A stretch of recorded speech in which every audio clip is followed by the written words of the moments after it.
Welcome to the Real Estate Way to Wealth and Freedom podcast with Jacob Ayers, providing actionable content to help you along your journey to financial freedom through real estate investing. As the premier asset class, real estate has helped ordinary people just like you amass fortunes. The benefits of passive income from real estate investing will allow you to live a life you want. And now your host, entrepreneur, real estate investor, and apartment deal syndicator, Jacob Ayers.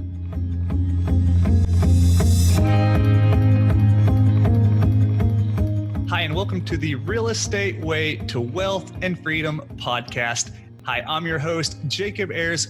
Welcome back to this week's episode. I'm so glad to introduce to you today our guest, Diego Corzo. Diego is a sought-after, Forbes-featured millennial entrepreneur living just down the road from me in Austin, Texas. He started working in corporate America like so many others and soon discovered that he was destined for more. After realizing that wasn't quite the way for him, Diego pursued a career in real estate. Now, Diego is a realtor for Keller Williams alongside an incredible team and currently owns multiple properties in Texas and Florida. Diego is on a path to financial freedom and aspires to help others, especially millennials just like you, become financially free and reach their full potential. So today I'm excited to bring on the podcast Diego Corzo. Diego, hey, thanks so much for joining us. Very happy to be here, Jacob. Thank you for having me. Hey, it's our pleasure. Well, Diego, I know you have a really unique story, a really cool journey. So kind of tell us a little bit about who you are, your background, and your kind of journey into this whole real estate investing world. I'm 29 years old. I live in Austin, Texas, as you said, and right now my portfolio consists of 3 properties in the Austin area. I own a quadplex and 2 duplexes and some single family homes in Jacksonville. Awesome. And I also own 6 Airbnb units in Tennessee. Now, I started investing. I had to go through a lot of obstacles, but when I was 21 years old, I read the book Rich Dad Poor Dad. And that book basically taught me that there's 2 ways for people to make money. That is trading your time for money or making your money work for you. So that got me hungry in wanting to learn more. And due to the fact that Robert Kiyosaki talks a lot about real estate in that book, I was like, okay, maybe I need to do more research on that. And that's when I stumbled on the strategy called house hacking, because I realized that was going to be one of the ways for me to buy a home with low money down, get started, see if I like it, and reduce my expenses. Because when I moved to Austin, Texas for my first job to be a software developer, I saw that my biggest expense was housing. So then I asked myself, how could I eliminate it? And that's why I realized that house hacking was going to be the best way to go. And I bought a home here in Austin, Texas by putting down 5% down and bought a 4-bedroom home. I lived in the master. I rented the rooms to 3 other people. And what was great is that my mortgage was $1,350 and the rent that I was getting from my roommates was $1,650. So I had an extra $300 and my car payment was around $300. So then I was living for free and my car payment was getting paid by other people. So that gave me a form of realizing that if I can get all my expenses paid by other people, I can be financially free, financially independent. And fast forward a couple of years later, I was able to quit my job and grow my portfolio by starting off with a house hacking strategy. Well, Diego, it sounds like you were just this lucky guy and, just had a silver spoon in your mouth and were a software developer. So, probably the listeners should shut off right now and tune out because they're not that person, right? Right. Yeah. Well, tell us a little bit about like your journey getting up to that point, Diego. And, you have a really unique story. So tell us a little bit about that. Yeah. So for some people, right, it's like, okay, I'm 29 years old. I own like over 10 properties, financially independent, quit corporate America. It sounds great, right? All my expenses right now get paid by other people. But life wasn't always this way. And even now I face a few obstacles. I am what Congress calls a dreamer. So what people may see in the news or have heard, I am part of the DACA program, which means that I was brought here to the United States as a kid from Lima, Peru. We came here with a visa legally, and then we overstayed our visa. So then I became undocumented. And as a kid, I really didn't like it, didn't really hit me until I turned 16 years old when it was my turn to go to the DNV. I gave Hmm. them all the documents, and they said that because of my status, I couldn't get it. Fast forward, that was like the first challenge that I knew that my life was a bit more challenging than my friends, but I decided to put all my emphasis in school. I graduated third in my high school class. Everything was going great. And then I found out that in the university in Florida, I couldn't qualify for any student loans or financial aid. So then I'm like, okay, what am I going to do? I graduated third in my class. Like all my friends, there was so much potential of like help that I could get from scholarships, but they Yeah. required me to be an American, like to either have a green card or be American. So I got denied a few scholarships that I won. And then I go to college and I'm like, okay, even though I can't get the financial aid, I'll be able to have a job. And then I found out that I also cannot work because I don't have work authorization. So I'm like, holy crap, I cannot drive, I cannot work, I can't get student loans. But I managed to create my own LLC. I found an opportunity there. And that's how I was able to pay for college. I began doing websites for small businesses, for nonprofits. And fast forward to 2012, Obama passes the executive order called DACA that will allow dreamers like me to be able to work and drive legally. And that gave me sort of like it evened out the opportunities, but I still have, even till now, a few obstacles. And for example, to buy my first house hack, I probably had to speak with like 12 different loan officers. I went through a lot of no's. I mean, I rode my bike for years because I couldn't drive, I couldn't do anything. But I knew that I had big goals, and I know that the US is the land of opportunity, but it is up to us to find it. And I have that mindset and the resilience that, like, no matter what, we're blessed to be in this country and there's an opportunity there for everybody. We just have to work hard enough. Yeah, Diego, that's so awesome. And as a side note, I watched your TED talk this morning. And for the listeners that haven't listened to that, I highly recommend you go check that out. We'll link it in the show notes. But I learned so much more about your background and your story, and just seeing the challenges that you've faced and the hurdles you've overcome. It's really inspiring to anybody out there thinking like, oh, well, I've got this minor roadblock, or I live in an expensive market, or, I don't earn a very high salary and I have a hard time saving up for a down payment.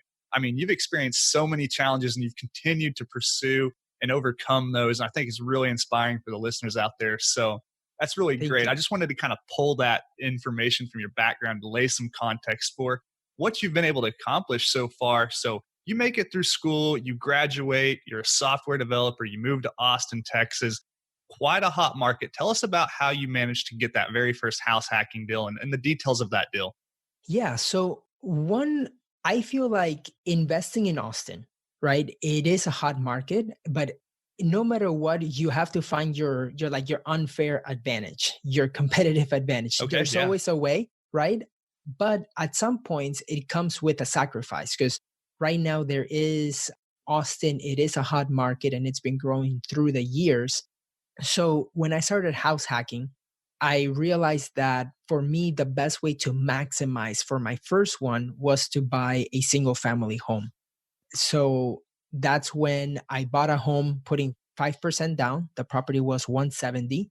Right now, the property is probably worth 220, 225, which is awesome. Love that appreciation. Yeah. But I didn't buy it for appreciation. I bought it for the cash flow and the opportunities that it would get me in the future, right? Because due to the fact that I didn't get student loans, right now it's a blessing in disguise because back then, I mean, I had to work so hard to be able to graduate with 2 degrees in less than 4 years and still be able to get good grades and work.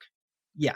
So by realizing that I could eliminate my housing expenses, I could get financial freedom, right? And that's why with house hacking, with buying that first property was very important to be able that I knew that if this first property will work, then I can replicate the process because I could move out of this first property, buy a second home, continue living with roommates, and but put somebody in the master and then cash flow a lot more, Yeah. right? Because if I'm cash flowing $300 while I'm living there, and then I put somebody in the master for $700, now I'm grossing cash flow 1,000 before other expenses, let's say. But then I can replicate the process in another home and do it again and again. So that's what gave me that advantage. That's awesome, Diego. Real quick question. How did you qualify for the loan for that very first property? Yeah, so it is a regular 5% conventional loan. Mhm. I spoke with a bunch of like banks and lenders all over Austin, but they said that due to my immigration status, I couldn't qualify. But it wasn't until like I found one that did, and he told me you can't qualify for FHA, but we can qualify you for conventional. And that's what I did. That's fantastic, Dig. I mean, like most people would have stopped there, right? I mean, you go talk to one lender, maybe two, maybe three. If you're really persistent, you've talked to, I imagine, maybe more than a dozen lenders Yeah. just to get to that yes, right? So Yeah, just no for after sure. no after no. And you just kind of found a way to eventually make that happen. Yeah. So you find this house hacking strategy, which is a phenomenal way for people to get started investing in real estate. Buy a house, rent out the other rooms, and possibly live for free or make a little money like you were doing. So Mhm. great model. You decide, I'm going to rinse and repeat this and go do it again. What did that next step look like for you? Yeah. So the next step was I bought another home, but this time too, I had a buddy who said, Diego, if these numbers are working, let me get on it too. So we actually bought not just, so I bought another home for me, but then we began to buy investment properties too, putting Mhm. 20% down and renting them out by the room. Okay. That gave us the opportunity to be able, so due to the fact that by this time I'm working in corporate America, I'm living for free, and I also became a realtor because I'm the kind of person that I just can't work a 9 to 5 and then go home and watch TV. I needed to do something else. And because I knew what my goals were, right? I knew that I wanted to invest in real estate. I was like, what better way to have a side hustle of becoming a realtor and help people out in my free time Mhm. while trying to learn the market because I didn't know anybody here. Yeah, it was like when I moved to Austin, it was the first time I've been to Austin. I didn't know anybody. So becoming a realtor was a great first step. By doing that, we were able to buy a couple of homes and I was getting some income. And because I live for free, I was able to save a lot of money. And then I was able to partner up with my buddy. We would go 50-50 first, or his dad will put up the money and then we will pay him back. I will pay him back to go 50-50 partners. But it was a partnership that we did. And it worked out great for a few years. Yeah, that's awesome. Well, you mentioned having that competitive advantage, that unfair advantage. What was yours in the Austin market? Was it just being there, local presence? Was it being a real estate agent? Was it just Mhm. having the tenacity to go out and hustle for deals? Yeah, it was having the understanding that if I could buy a single family home, it was going to cost me, I wasn't going to get the 1% rule that a lot of people want. And in Yes. Austin, after 2014, 2015, the 1% rule doesn't exist anymore. Yeah, right. But that doesn't mean that you cannot buy a 4-bedroom home that if you were renting it to a family, it might rent out for like 1,800. When you rent out by the rooms, you can get maybe like 2,800, right? So Yeah. that became the competitive advantage for me. That unfair advantage is that I was able to hustle a little bit more to rent out by the rooms, to find the tenants, find the roommates. And by having that hustle, it allowed me to, because at the end of the day, right, you're like, hey, I want this to be as passive as possible. I'm in my 20s. I can hustle. I can work. Have some So, roommates, right? Like, make that sacrifice. yeah. And I mean, it's not like you put a family there but because you might have a roommate that moves in and after 6 months, his lease ends and he moves out. So you might have a room empty and you have to do a little bit more work. So it does require more work to manage it, but the rewards are higher, especially in the market in Austin. Yeah. So that has been, for me, was my competitive advantage and I'm still doing it.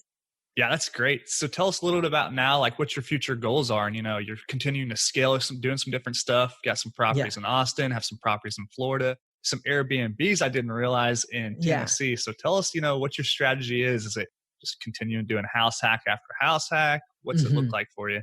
Yeah. So, for example, right now, as we're filming this, it is January. I am under contract with a builder here in Austin. I'm buying a DR Horton home, 4 bedrooms, and I'm going to be renting them out by the rooms again.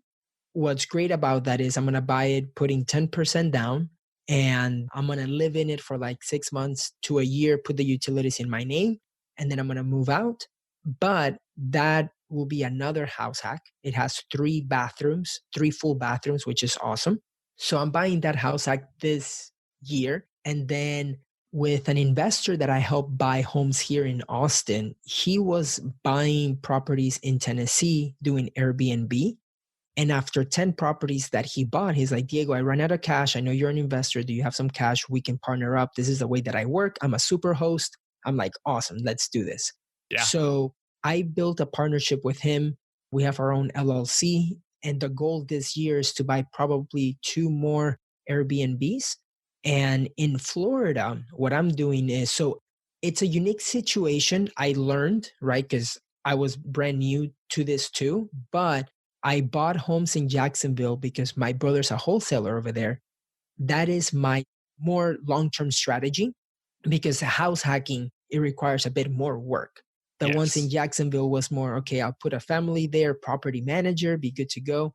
What happened was I bought in a C minus area where the numbers look really good on paper.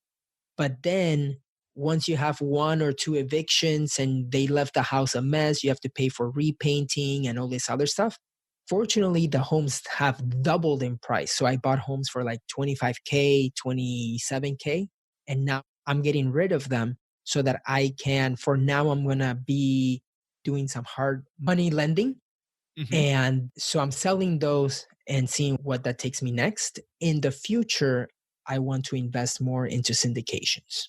Yeah, great. With this house hacking strategy and the Airbnb, what do you see like the future looking like there? I mean, we're kind of more and more transitioning to, the renter mentality and the Mhm. ride share and the vacation rentals and all that good stuff. Tell us, what you kind of foresee there. Yeah, I mean, I think that especially with the house hacking, most of my tenants are millennials and they're Hmm. okay, especially here in Austin where the rent now for a 1 bedroom apartment is like 1200, 1300, and in really nice areas it can go up to 2000, 2200. So by me giving them the opportunity to be able to rent a room for 650, 700 bucks, I feel like more people are wanting to do that, especially with Austin being a city that people move here for new jobs. So they will like to live in a place for 6 months, see what areas they really like, and then if they want to, they can find an apartment. But in the beginning, I'm capitalizing on the fact that people are moving to Austin. They want to live somewhere cheaply, less expensive while they get to know the city and then make a decision on what they want to do. Yeah. So, capitalizing on that in Austin and then on the Airbnb, I feel like there's a lot of potential there. And depending, I consider it so there's people too that are doing the Airbnb where they rent a place and then they Airbnb it. Yes. So Yeah. it's really like solid cash flow. We're not doing that. We are building equity too. And that is going to be the strategy that I'm going to continue doing as part of my portfolio. It's Yeah. not just one thing. I'm diversifying, right? So, like, for example, I don't invest much in the stock market, but I diversify my portfolio in real estate in various areas with various strategies just in case. I love it. Diego, do you think the success you've had is replicable by, most of the people listening in right here? It is. They just need a couple of things, which is the mindset, taking action, and then you have to surround yourself with the right people. If you do that, it is totally doable to replicate this process. I absolutely love that last piece, Diego, surrounding yourself with the right people, right? Because it's easy to come home, work on your mindset, read some books, take action, analyze deals. But really, I think the fuel to that fire is being around people who are doing that same thing, right? Because it can be so easy to get dragged to happy hour, go do this or take this trip with your friends or whatever it might look like. But if you're around people who are kind of bringing you up, doing the same thing you are, have that common goal, that's where really the magic happens. So talk to that piece a little bit more. Yes, for sure. So funny enough, so I met you at a GoBundance event. Yes. And at that GoBundance, when I was 23 years old, I found myself in a room just like the one that you were. Yeah. But it was an event. It was like a 4-day event. And I was one of the only ones that wasn't a millionaire. And back then, I was 23. I owned 2 properties at that time. My net worth was 25K. And everybody's sharing, okay, my net worth is 10 million, 5 million, 40 million, one guy. And a really intimidating environment, right? Really intimidating. And they come to me and I'm like, my name is Diego. My net worth is 25,000. And they were like, who let this kid in? Why is he here? But after the 5-day event, I played full out. I told them my story and they knew that if I was able to achieve what I've been able to do with all the circumstances that I've had to go through, that fast forward a few years later, they knew that if I took action, I could be successful and they wanted to become my mentors. So I said yes. And that has been my peer group. They have been my tribe. And I know that without them, I probably wouldn't be where I am today. But they did give me I was able to capitalize on all of their experience so that any mistakes that they may have done, I didn't have to go through it. And just being there for me to ask them questions and just talk about different strategies and taking sort of like that fear factor away. Because when I was talking to them, a lot of them started through house hacking. They said, yeah, I bought a room with some roommates. And then from there, I bought my other one and boom, boom, boom. And I'm like, well, I'm doing the same thing. So they sort of have set the example for me. But a lot of it comes with the conversations that they're having, the accountability and the standards that they have. Because our standards right now are because of the standards in our tribe, in our peer group, with our friends. If your standard is completely normal to go work a 9-to-5 job and then go to happy hour and then complain or watch TV, then that's going to be the standard with all of your friends. But the standard here with this group is becoming financially independent, investing for passive income, creating a business and being a millionaire, not just in wealth, but in all areas of life. So in health, relationships, adventure, wealth, right? So by having that mindset, that has become the norm. And that's where my focus goes. That's awesome, Diego. I couldn't agree more with you. The folks over at GoBundance, I mean, they will elevate your mindset from day one. And I experienced some of that. So really good stuff. What have you done kind of up to this point, Diego, to kind of talking about that mindset piece? What kind of resource have you invested in? What kind of books, podcasts, that kind of stuff? How have you kind of developed the mindset you have? Yeah, one of the things that the guys in GoBundance told me, they said to go to Tony Robbins. They said they highly recommended UPW. So in 2014, I went to Unleash the Power Within. In 2016, I did Pay with Destiny. And that was also an amazing event too. I've invested a lot in myself to going to events all over the US that not just have to do with real estate, but with accountability and goals and having the right conversations for people that want to share their story, right? And show you that there is a way. But here's the thing, right? Investing in yourself with reading the right books like Think and Grow Rich, Rich Dad Poor Dad, going to events and also hearing the podcast, right? The one that I highly recommend is The Rich Life by Had Aitchison. And that podcast is awesome. But if you just listen and take in all this knowledge, but you don't execute, it just becomes entertainment. And it's the same thing as if you could have just watched Hulu for 5 days straight because you're not taking action. Sure, you have the knowledge, but you're not going to see any results. You're just going to feel smart, but that doesn't really help you.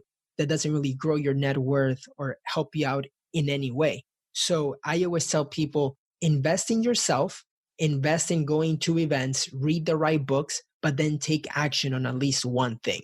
I love that. Yeah, you're so right there with the action piece, right? You can learn all day long, but if you don't apply it, then right, you could have just spent 5 days watching Hulu and it would be the same. I like to call it this learn-do ratio, right? You have to learn a little bit in order to do, but you also have to do in order to make that learning, worthwhile, right? So Exactly. yeah, Exactly. It's all about you executing and taking action on the stuff that you did learn. And because a lot of people, they have a fear and they let that fear give them that analysis paralysis for not taking action. And they think that by getting education again and again and again and again, that it's a way for them to take action, but it's not really because you're not seeing any results. yeah, absolutely. Well, Diego, you've certainly achieved success at such a young age. You're financially free before your 30s, which is a huge accomplishment. I mean, that is so great. Looking forward for you. What does the future look like? What are your goals? What do you aspire to do from here on out? Yeah, so this last year, 2019, was amazing. I'm still a full-time realtor, right? So I'm still out there. I work every single day and stuff. Last year, I sold 33 homes by myself. And then between me and my business partner, overall, we sold around 85. So it was an amazing year. And this year in 2020, I'm going to be doing a bit of work on a new brand called Rat Race to FI, which is basically educating people that may feel like they're stuck in the rat race and helping them achieve financial independence. I feel like it's totally doable. They just need to have the right mindset, take the action, and surround themselves with like-minded people. So we're doing a lot of education to like share what our knowledge has been so that they don't have to do the same mistakes, doing videos on YouTube. So all of that will be coming in 2020, and I'm very excited for that. Yeah, so that's Rat Race to FI being financial independence, right? So Mhm. yeah, that's a great opportunity for people who are maybe looking to get into real estate investing, kind of get that base level of knowledge, and most importantly, take action, right? Exactly, exactly. And at the end of the day is giving them a community where they know that they're not alone, that we can also hold them accountable and be able to achieve their goals. Yeah, I love it. Well, Diego, hey, it's been a lot of fun. As we're wrapping up here, let's end with a lightning round, just a series of questions we'd like to fire at you. Are you up for it? Let's do it. The first question is, what was your biggest hurdle getting started investing in real estate? I know you had many. And then what Mhm. did you do to overcome that? Yeah, my biggest hurdle was finding the right bank that would lend to me Yeah, due to my situation with DACA. And what I did is I just didn't take no for an answer and continued talking to other lenders until I found the right one. I absolutely love that. Don't take no for an answer. Just a good philosophy to take through with all things, right? Mhm. Well, Diego, do you have a personal habit that contributes to your success? Personal habit, I like to go to at least 2 or 3 events a year, to whether it is with Guys in Go Abundance, whether it's a Tony Robbins event, a nonprofit for One Life Fully Live. So I like to invest in myself. And that is the habit that I think has helped me the most, which is just investing in myself to put myself in rooms where sometimes I might feel intimidated. Um, that's a good habit to have. Yeah, sure. Diego, do you have an online resource you find valuable in your day to day? Online resource on my day to day. I mean, let's see, like an app or Be like like an app, a website, yeah. news articles, anything like that? Yeah. For me, being able to have a lot of stuff in the cloud. Hmm. So I use Dropbox. Yeah, okay. That app has allowed me to basically, when I was a realtor, I was doing everything by myself. But by using Dropbox, I was able to hire a VA in the Philippines. This is back in 2015. I would do a video, record my screen, and they wrote all of the procedures for me so that when I hired somebody here in Austin to be my assistant, he already had all the procedures and knew all of the steps. So Dropbox was one of the things that I use every day because it allows me to communicate if I hire somebody outside of my area to have them do work for me. Yeah, great. Dropbox. So we'll link that in the show notes. It's just another cloud sharing service, kind of like Google Drive or Dropbox. There's many of them out there. I've used it. It's great. Yeah, absolutely. Allows you to kind of live your life on the go, right? Everything's at your fingertips, whether on your phone, your computer. So it makes life so much easier. Definitely. Yeah. Well, Diego, do you have a favorite book you would recommend to the listeners and why? Yeah, I would say the best book for me is Rich Dad Poor Dad, because that one, even though it doesn't tell you what to do, it just changes your mindset. Yeah. And that for me was very important back when I read it when I was 20 or 21. I love that. Yeah, same here. It's a great book. If the listeners haven't picked it up yet, I mean, you've heard it recommended over and over on the show. Definitely go do it. We'll link it in the show notes. It's a great philosophy kind of mindset book. So absolutely. Diego, last question in our lightning round. If you're to go back and give advice to your 20-year-old self to get started investing in real estate, what would you tell yourself? I would tell people to don't focus on getting your first deal by hitting a home run. I would say just get to first base and take action and learn from that. Because once you get to first base, you can get to second base, third base, and sooner or later you will be hitting home runs. I love it. That's really great advice. I mean, I really like that. You don't have to wait for that perfect deal, right? Because chances are it's never going to come around. Just get in the game, get started, take that action, and soon enough, you'll really become an accomplished real estate investor. That's the goal. Awesome. Diego, hey man, it's been so much fun having you on. Your journey is truly inspiring to so many out there. I find it fascinating. Like just talking with you fires me up. If people want to learn more about you, connect with you, reach out to you, where's the best place for them to do that? Yeah, the best place is going to be to go to diegocorzo.com or ratrace2fi.com. They can send me an email at info@diegocorzo.com. And Instagram has been a great tool for me. That is also a great app to connect. I've gotten so many people that have reached out just through Instagram. So it's at Real Diego Corzo. Got it. Okay. So that's diegocorzo.com, ratrace2fi.com. We'll link your social media profiles in the show notes for audience members want to reach out to. Diego Corzo, before we wrap up, any parting piece of advice you'd like to leave with the audience members? Any parting piece of advice? I would say be happy with the life that you have as you build the life of your dreams. That's something that I learned from Hal Elrod. I love it. Diego Corzo, thanks so much for coming on the podcast. It's been a blast talking with you. Take care. Bye-bye. Thanks, Diego.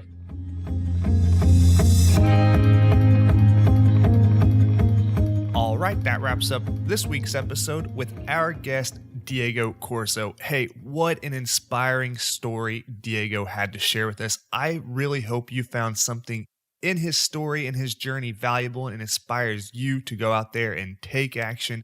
It just goes to show if there is a will, there is a way. So, hey, for all of those resources we mentioned in the show today, you can find those in the show notes. As always, for more information, resources, and to connect with me, you can do so at www.jacobayers.com. Till next week, engineer the lifestyle you want. You've been listening to the Real Estate Way to Wealth and Freedom podcast, providing you actionable content to build your real estate empire. Nothing on this show should be considered specific, personal, or professional advice. Please consult an appropriate tax, legal, real estate, financial, or business professional for personal advice. The opinions of guests are their own. Information is not guaranteed. All investment strategies have a potential for profit or loss. The host is operating on behalf of the Real Estate Way to Wealth and Freedom, LLC, exclusively.